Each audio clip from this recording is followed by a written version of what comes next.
The Hyperloop. There's a good chance you've heard the name by now. This is the Hyperloop system. It can take people hundreds of miles in minutes. The Hyperloop, a series of tubes that would transport people in pods at ultra-high speeds over long distances. It's a remarkable new form of transportation that can whisk people from city to city in a flash. 29 minutes from New York to D.C., 30 minutes from L.A. to San Francisco. For years, we've been seeing these futuristic, utopian renderings of some cross between a spaceship and a monorail. But lately, the Hyperloop is becoming much more real. Yes! It was surreal to be even sitting inside a Hyperloop, and just even more incredible to actually be like riding down a track in something that was nothing more than a crazy idea 6 years before. Companies all around the world have been developing and testing the technology needed to propel passengers at speeds of over 1,000 kilometers per hour. But for many, speed is only the first step to unlocking the full transformational effects of a new mode of transportation. Fast is what we just sort of take for granted in the Hyperloop world. It's the network effects that really deliver the benefit. And that opens up a completely different scale of economic opportunity.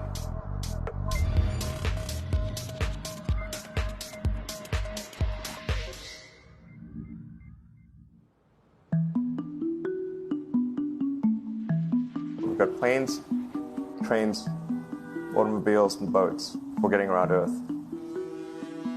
But what if there was a fifth mode? And I have a name for it, which is called the Hyperloop. The Hyperloop? Hyperloop, yeah. In 2013, while riding high on the growing success of Tesla and SpaceX, entrepreneur Elon Musk released a white paper outlining the basic framework of the technology he called Hyperloop. The basic idea goes a little something like this. A tube reduces the air pressure to a near vacuum-like environment. A Hyperloop pod is then suspended in the tube, usually by magnetic levitation. The whole pod can then be propelled forward. Because there's no traditional friction sources like air resistance or rolling friction that would push back against the pod, the Hyperloop is able to move at incredibly high speeds and do so fairly efficiently. Despite its futuristic name, however, the general concept behind Hyperloop is actually pretty old. In fact, New York City's first attempt at an underground public transit system in the 1870s was based on a similar principle. The pneumatic transit system was short-lived, however, only stretching one block and topping out at a rather leisurely 10 miles per hour. While Elon would make some 21st century improvements to this concept and bestow a very 21st century name, he wouldn't end up pursuing the technology itself, instead electing to focus his efforts on something a little bit deeper, literally digging the requisite tunnels via his boring company. It would take another billionaire industrialist who dabbles in spaceflight. No, wait, not that one. Yeah, that's the one. After Richard Branson would make a large investment in the company Hyperloop One, it would be renamed to Virgin Hyperloop. What we've always been trying to do as a company is show that this technology could work, that it could be made safe, and that ultimately it's something that's happening in the next couple of years, not the next 20 years. Josh Geigel is the co-founder and CEO of Virgin Hyperloop. In a familiar tech startup story, he's seen the project go from a garage to a large-scale testing facility outside of Las Vegas. So we started building the first kind of Hyperloop system in 2016. We've done a lot of work, about 500 tests that we've done on that over the last 5 years. And what we realized that we need to do is take that technology, show that it can be commercial, so drive the cost down, improve the efficiency, improve the performance. But the key thing is actually making it approachable and safe for individuals. In order to do that, Josh, along with Virgin's head of passenger experience, Sarah Lucian, bravely volunteered to take the inaugural ride. What her and I were realizing is we're the first two people sitting in a Hyperloop. The only type of people that have gone through this environment are in spacesuits, and there we are in just normal clothes because of the system, the safety of what we've designed. 3, 2, 1, launch. And then once we started going, you felt a bit of acceleration. We accelerated a little bit harder than we would in commercial. It'd be like a sports car. Yes! We got to about 108 miles an hour on that test. And it's a short run, it's about 500 yards or so, and came to a stop. The test, lasting only about 20 seconds and covering only a quarter of a mile at just over 100 miles per hour, is a long way away from a true functioning Hyperloop. But as for optics, it's a crucial step for the future of funding. The number one question we got from investors or from project proponents or just people in general was like, is a Hyperloop safe? And what better way to show something is safe than by actually getting people on it? But convincing investors and governments that would likely be fronting some of the construction costs for an unproven technology is no easy task. First and foremost is the question of safety. Most people don't know how an airplane works, but yet they get on an airplane. They get on an airplane because, it's faster than driving, and most importantly, they've probably gotten off of one before, they've seen someone get off of one before. And so what we set out to do was actually show that Hyperloop could be safe with two normal people, not astronauts, not adrenaline junkies or test pilots or anything like that. Two normal people getting on a Hyperloop, and then most importantly, those two people getting off. But beyond safety concerns, constructing Hyperloops will undoubtedly require a significant capital investment, to the estimated tune of around $60 million per kilometer of track. So a track from San Francisco to Los Angeles, for example, is likely to come with a price tag over $10 billion. And before large governments are willing to come in and front those costs, investors who are funding Hyperloop development must accept it as a long-term mixture of technology and infrastructure investing.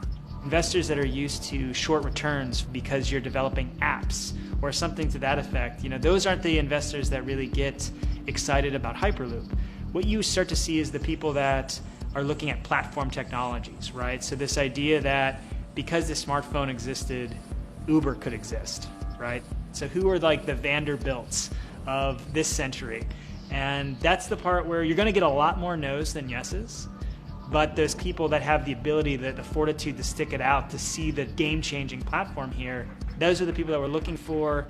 And since we've done that passenger test, there has been a lot of interest that's really, this is a lot sooner than I thought. Envisioning the ripple effects of what Hyperloop could achieve, though, is fairly challenging at this stage of development. It's fast, yes, but for point-to-point travel, traditional maglev trains can move pretty fast as well. And outside of China, South Korea, and Japan, even those haven't seen much adoption elsewhere due to the high costs and questionable profitability. The Shanghai line in China, for example, loses around $100 million every year. Hyperloop companies, however, believe they can offer something different than traditional railway lines. My name's Alan James, and as far as I know, I'm the only guy on the planet who's written a government-level business case for 300 kmh conventional high-speed rail, 500 kmh maglev, and 1000 kmh Hyperloop. It's fundamentally about moving people from where they are to where they want to go, when they want to make those journeys, and doing it in much smaller numbers. So pod designs for Hyperloop range from 12 to 28 seats typically. Why are they small? It's because small enables the network to operate flexibly. And a great example of that is the east-west strategic route across the north of England, from Liverpool to Manchester to Leeds. So to get from Liverpool via Manchester to Leeds by train is just short of 2 hours today. It'll probably take you 2 hours driving as well in average traffic conditions. Net result is those three city regions remain three separate entities: Liverpool, Manchester, Leeds. There's very little commuting traffic between those urban areas. Hyperloop absolutely changes that from the ground up. Liverpool to Manchester is a 5 or 6 minute journey. Manchester to Leeds is also a 5 or 6 minute journey. What that effectively does is create a single super city economy. In this vision, the Hyperloop acts a little more like a highway, where pods have fixed destinations and don't need to stop along the way. Meaning you can travel on a Hyperloop network from, say, Liverpool to Leeds, while the pod behind you travels from Liverpool to Manchester. And if that metro Hyperloop network is connected to other networks from the same location, you could travel from Liverpool to Paris or Liverpool to Amsterdam, all without making a single stop. For passengers, For business, for leisure, that is utterly transformational. For high-value freight and logistics, it's equally transformational. But critically, if you do a Hyperloop network at scale, you begin to deliver massively significant carbon savings too. A multi-regional Hyperloop network could become a replacement for both short-haul passenger and cargo flights and traditional ground transportation, both of which are significant carbon producers. One Hyperloop-connected distribution hub, perhaps at an airport that is predominantly used for international air freight, replacing maybe 10, 12, 15 distributed road hubs. It takes a lot of polluting and inefficient truck haulage off the roads. That itself means roads gain extra capacity. Hyperloops will still need to use electricity to both move pods and maintain the near vacuum environment in the tube. Proponents of the technology believe that this can be done by using renewable sources, including a combination of solar panels and battery technology that could be used along the Hyperloop itself.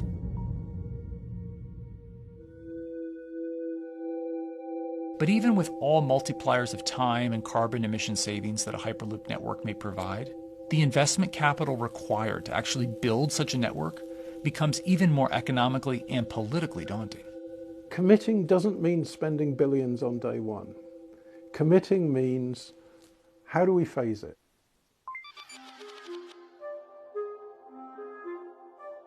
One company in the Netherlands is working to develop that technology, and perhaps more importantly, the international coalition needed to make the Hyperloop network a reality. So we are here in Europe's first full-scale Hyperloop test facility, where we can already prove every conceptual technology of the Hyperloop. This is Tim Houter, a co-founder and CEO of Hart Hyperloop, headquartered in the city of Delft. And while this testing tube might not seem as large as others, inside is a key technology to create the on- and off-ramp type infrastructure of a Hyperloop network. That is, a lane switch. That's something we can already test here. You can actually see it here, that the track is diverging from one track into two. That makes it possible to eventually split up the Hyperloop track in two sections. And in that sense, you can create a complete Hyperloop network that in the end will make it possible to travel, for example, over a whole continent. And take Europe, for example, with the same ease as you can now travel with a metro in a city. The nice thing about this magnetic levitation system that we've developed is that there's absolutely zero moving components in the track. So for example, if you have to do a lane switch, all you do is that the tube basically splits up, and statically the tracks also split up. And whenever the vehicle enters a switch, it either pulls itself to the right with its magnets, or it pulls itself to the left with its magnets.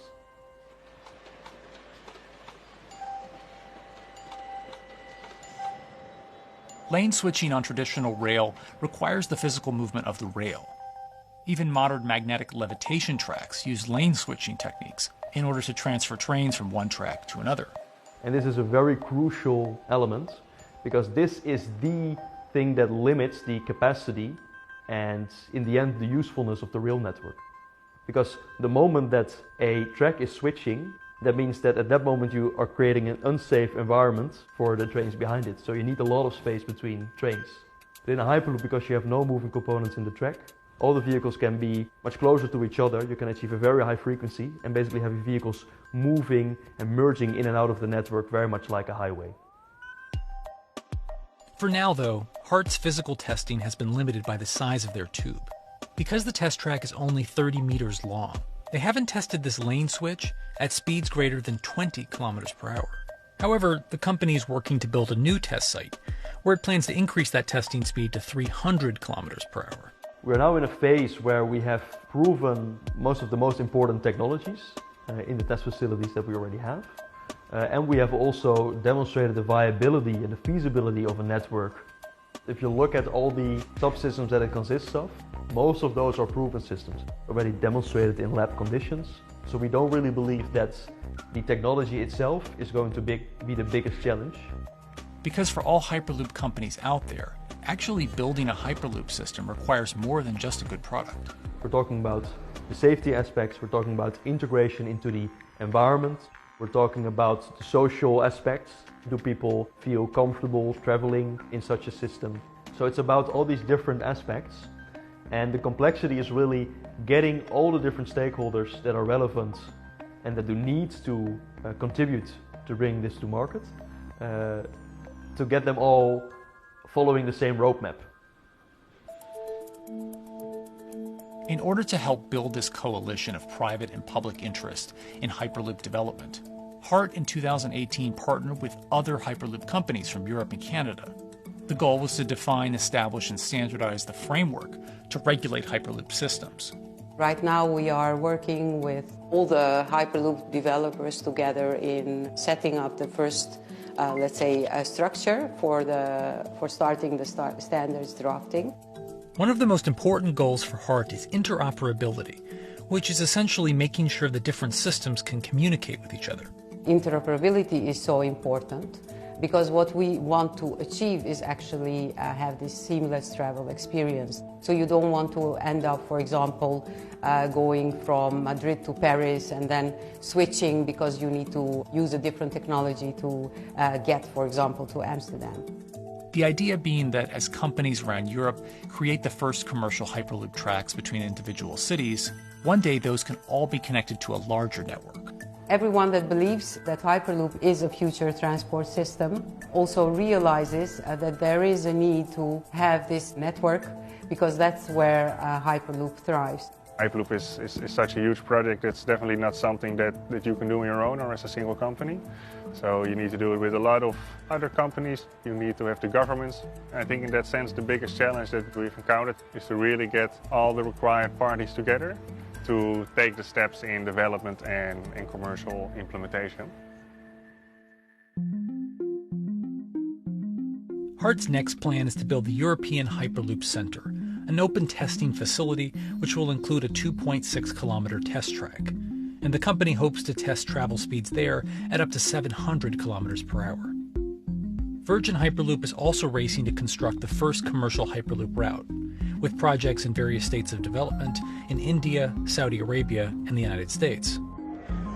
Recently, the company announced plans to build a Hyperloop certification center in West Virginia, which will include a 6-mile-long test track.